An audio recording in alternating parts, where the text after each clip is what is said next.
안녕하세요. 군사돋보기입니다. 그동안 우크라이나를 상대로 침공해 전쟁을 지속해왔던 러시아는 갈수록 전술과 운용 면에서 큰 허점을 드러내며 예상치 못한 우크라이나군의 강렬한 반격에 오히려 고립되어 점점 더 수세에 몰리고 있습니다. 지금과 같은 추세로 전쟁이 지속될 경우 앞으로 점점 더 유리한 입장에 놓이는 것은 오히려 우크라이나군 측이기 때문에 러시아가 이 상황을 뒤집기 위해 선택할 수 있는 것은 두 가지의 가장 위험한 수단인 것으로 전망되고 있는 위험한 상황인데요. 바로 인류가 만들어낸 가장 무서운 무기 핵무기와 가장 잔혹하고 비인도적인 무기인 생화학 무기입니다. 그런데 그동안 우크라이나와 나토 회원 국가들을 비롯한 많은 EU 국가들을 비롯해 우리나라나 일본, 호주와 같은 동맹국들까지 러시아뿐만 아니라 북한, 중국의 핵무기 사용을 극도로 우려해온 데는 그럴 만한 이유가 있었습니다. 현재 미국의 바이든 행정부는 대선 공약으로 핵무기 단일 목적 정책을 제시했기 때문인데요. 이 정책을 우리 같은 미국의 동맹국들이 걱정할 수밖에 없는 것이 핵무기 단일 목적 정책이란 이전과 달리 미국 핵무기를 적대국이 핵무기를 사용했을 경우에만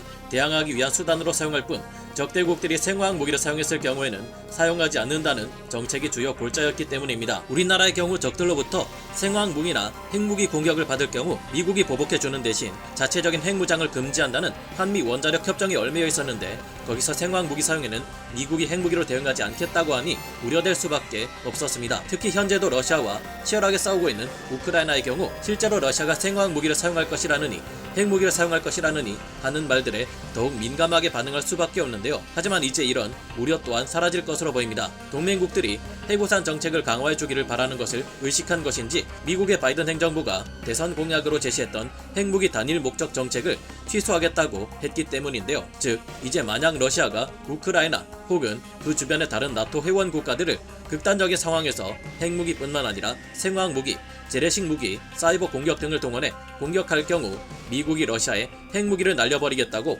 공언한 것이나 다름없습니다. 최근 바이든 행정부가 이처럼 정책을 바꿔 180도 다른 행동을 보여주는 데는 결정적인 이유가 있고 그것이 바로 우리 한반도에서 일어났는데요. 좀 더 자세히 알아보겠습니다. 전문가는 아니지만 해당 분야의 정보를 조사 정리했습니다. 본의 아니게 틀린 부분이 있을 수 있다는 점 양해해 주시면 감사하겠습니다. 현지 시각으로 지난 25일 미국의 월스트리트 저널은 바이든 행정부 관계자들을 인용해 바이든 대통령이 2020년 대선 과정에서 공약했던 핵무기의 단일 목적 정책을 철회하고 핵 위협 이외 재래식 및 기타 비핵적 위험을 억제하기 위해 잠재적인 핵 대응 위협을 사용하는 미국의 오랜 접근법을 받아들였다고 보도했습니다. 바이든 대통령이 이 같은 공약에서 물러났다는 것은 핵무기의 근본적 역할이 적대국의 핵 공격을 억제하는 것을 넘어 극단적인 상황에서 적대국의 생화학 무기나 재래식 무기, 사이버 공격 등을 억제하기 위해 미국이 핵무기를 사용할 수 있는 가능성을 열어두겠다는 의미로 받아들여지고 있는데요. 즉 이제 러시아군이 계속해서 비인도적인 무기를 사용하거나 금지된 생화학 무기를 사용할 경우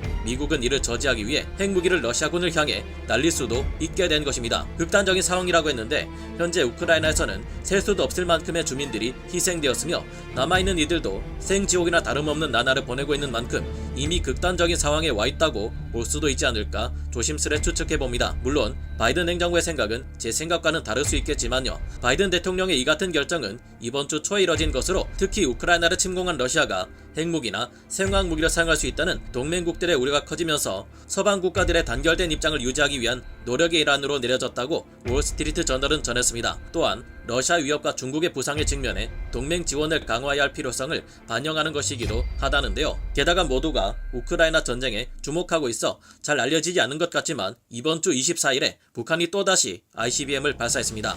지난 3월 24일 북한은 평양 순안 일대에서 동해상으로 고도 6,200km, 비행거리 1,080km의 대륙간 탄도미사일 ICBM 화성 17형을 발사했는데요. 이는 71분 정도 날아가 일본의 배타적 경제수역 EEZ 앞에 떨어졌습니다. 그동안 북한이 중단거리 탄도미사일을 시험 발사한 경우는 워낙 많았지만 미 본토 타격이 가능한 이 같은 ICBM을 발사한 것은 2017년 이후 5년 만의 일이며 우리의 KAMD가 막아낼 수 없는 것으로 알려진 고각 발사 방식으로 발사된 것으로 추정됩니다. 이에 미국의 바이든 대통령 또한 현지 시각으로 24일 북한의 ICBM에 관련한 입장을 공개했는데요. 바이든 대통령은 일본의 기시다 후미오 총리와 함께 이를 강력히 규탄하고 외교 필요성을 강조하는 한편 북한의 책임을 묻기 위해 계속 협력하기로 합의했습니다.